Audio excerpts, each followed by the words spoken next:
Are you Ariana Evans? Yes, ma'am. And this is 22-41163. And Miss Evans is currently on probation for a lesser offense of terroristic threat against a public servant, a Class A misdemeanor. And previously in court, entered pleas of true to counts 2, 3, 4, and 5. I received an updated pre-sentence report. Has everyone had an opportunity to review that report? Yes, Your Honor. Yes, Your Honor, I have. Are there any additions or corrections? No, Your Honor. No, Your Honor.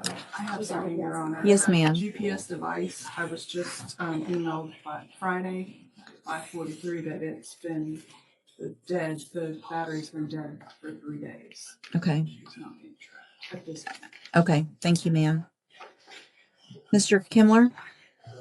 Well, Your Honor, the recommendation obviously is not favorable to Ms. Evans. I mean, they do provide an option that if the court does consider maintaining her on probation. Well, she doesn't want that.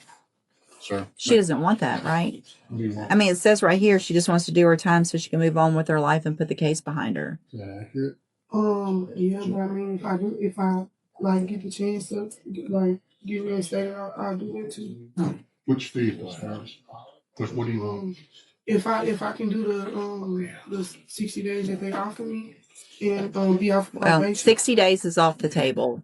So that's what the state offered, I think, before. Y'all are unagreed. It's up to me to sentence you today. Yes, So, okay, so what? I already be reinstated. Okay. It is a misdemeanor, you know. I understand. Go ahead. And obviously, the easy way for her to address this situation is to take the revocation and take the bills out on it. However, the defendant's version does indicate some mental health issues. And obviously, probation is a system designed to try to keep people out of the actual criminal justice system in the future and avoid incarceration. So, just looking at this, since it is just a misdemeanor, that I would suggest, just if her interest, and perhaps in the interest of the community, that she be continued. Follow the maybe the recommendation you adjudicate with 30 days up front, or no upfront time, that the mental health component be addressed with Ms. Evans to see if she can make progress with her so-called cordial attitude, which I think under the DSM may be diagnosed as an what do they call it? Antisocial personality disorder, whatever her issues are, the mental health state. Did you see that somewhere, or did you just make that up? Well, I think that if they're saying she's incorrigible, I mean, obviously I'm not a mental health expert. Okay, I just didn't know. I didn't see anything where she was diagnosed. She hasn't been diagnosed with that. Okay. There's probably some issues there with Okay. obviously things that could be dealt with. Judge, I think in court it's one defiant means she doesn't want to do probation, doesn't like people telling her what she can and can't do. I'd ask that we revoke her. So, Ms. Evans, I mean, you were given, number one, you were given a great opportunity because you had a felony and they reduced it to a misdemeanor and put you on probation for 2 years. It looks like they gave you all types of help through JCDI, and you failed to complete your groups, didn't obtain a sponsor. You were tested positive. You were ordered to the Franklin North so that you could get some more intense help. You did okay in that, and then you got out and started struggling again. You were also ordered to go to Spindletop for mental health treatment so that you could get the help that Mr. Kimler is saying that you might need. And looks like they say you attempted to circumvent the requirements to obtain a sponsor. Your sister pretended to be your sponsor. You were placed on zero tolerance in JCDI. You tested positive for alcohol. You left the state without permission. I mean,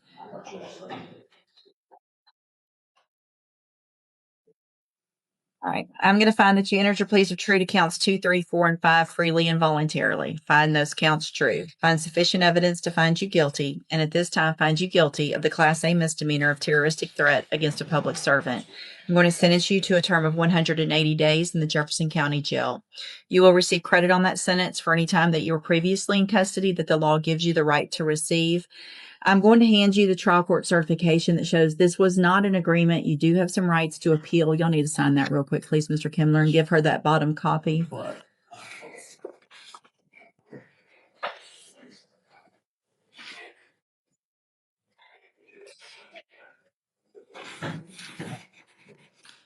And he'll give you that copy of that, and then you can go with the bailiff. Thank you, Your Honor. Thank you. Thank you, ma'am. Can I get my phone and my sister?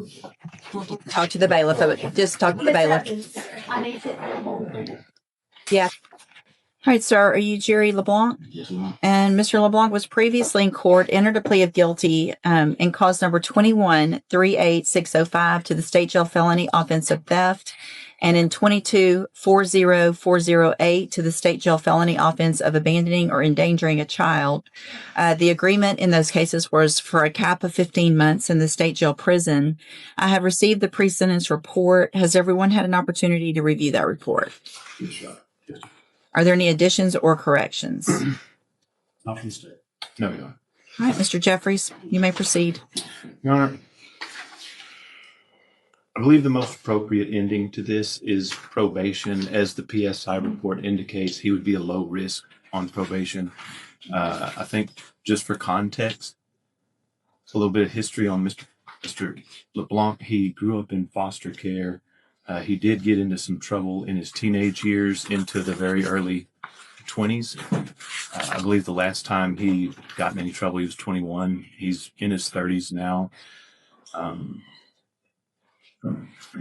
Been 10 years since his last issue, and that was not a major issue that he had. And like I said, he was very youthful at the time. These situations, it's not a situation where he's going to go to prison forever and not come back. He's going to be back in society at some point. And what we ask is that we give him an opportunity to grow. Growth is important, and growth sometimes comes through very troublesome circumstances. In Mr. LeBlanc's case, the child involved in this particular situation has passed due to an illness, and that passing has has given him perspective that most of us want nothing to do with. And it's allowed him to reevaluate his life and to see the mistakes that have been made and to grow from it in a way where he's actively contributing to his community. He's volunteering with kids. He's giving up his time and his finances to coach youth football, taking these kids all over the place, trying to teach them the way to do things to prevent them from following the same path that he's taken. Along with that, he does have a 5-year-old daughter that he's very active with, that he has custody of 50% of the time, and he's a strong financial supporter of her. And what we're asking the court to do is to take all that into consideration, along with the fact that the PSI has him indicated as a low risk for probation, and just allow him to continue that growth. Thank you, Mr. Jeffries. Mr. Smith? Judge, the child that passed is the child that he left alone in the car in a parking lot at Academy while he and 2 friends went in and stole hundreds and hundreds of dollars worth of stuff, or attempted to steal. He basically says that was his buddies. He wasn't even doing it. They were all obviously working together.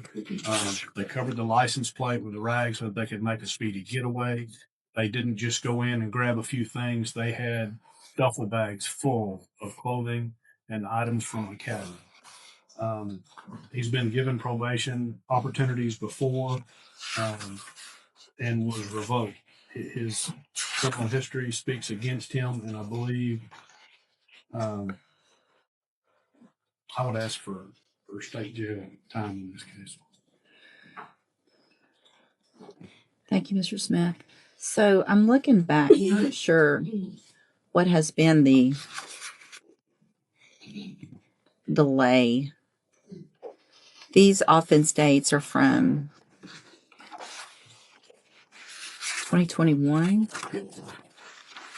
And it appears that It's both August 27th, 2021. and I believe November of 2022. Routine got 20 months state jail, and then Bruce got probation 2 or 5. That was a cap plea. Okay. Your Honor, if I could add just a Mhm. information. Mr. LeBlanc's position, he understands that he's accountable for this theft. His statements are just an indicator that he did not take any property away from Academy. He knows his cohorts did, and he understands that he's accountable for that. Okay. I guess what I'm looking at is just the length of time. I mean, obviously there's criminal history, and I don't disagree with Mr. Smith that on paper, this does not look like you should be considered for probation in some ways because of you've been given an opportunity for probation. And just listen. Don't talk yourself out of what I'm about to do. Those revocations, the one revocation was back in 2014. Obviously, that's a long time ago. You were much younger. You have apparently not been in trouble since the date of these offenses, at least not here that probation discovered. And so you've been out on bond or doing whatever for some amount of time, doing the right thing.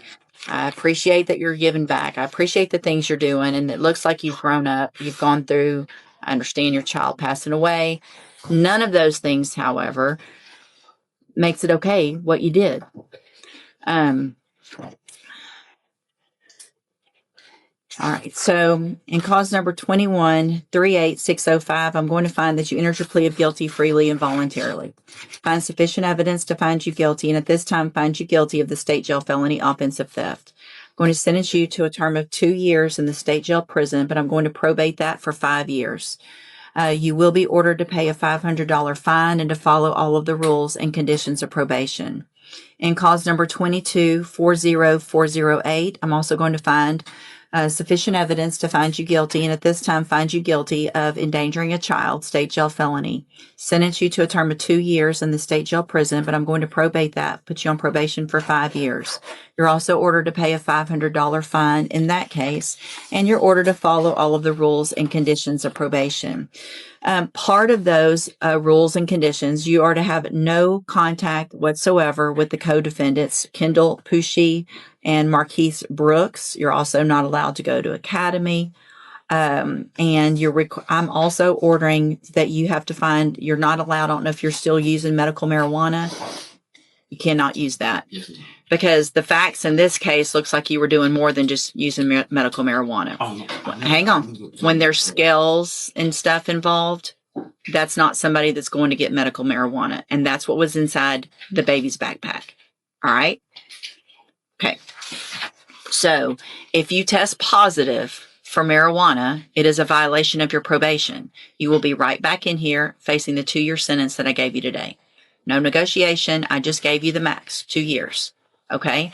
If you follow all of the rules and conditions of probation that you're supposed to, then for all practical purposes, your case here in court is over. You'll be able to serve those 2-year sentences while you're out on probation. But again, the other side of that is if you violate any condition of probation, you'll be brought back here and you'll be facing those 2-year sentences that I just gave you. I'm handing you in each of your cases the trial court certifications that shows these were agreements that I followed, and so you've waived your right to appeal. I have also handed you a written admonishment regarding your ineligibility to possess a firearm or ammunition. Because of the judgments entered against you, you're ineligible under Texas law to possess a firearm or ammunition. Possession of a firearm or ammunition could lead to charges against you. Firearm is a legal term, and you should read the written admonishment I provide you to see what devices qualify as a firearm. If you have questions about the law,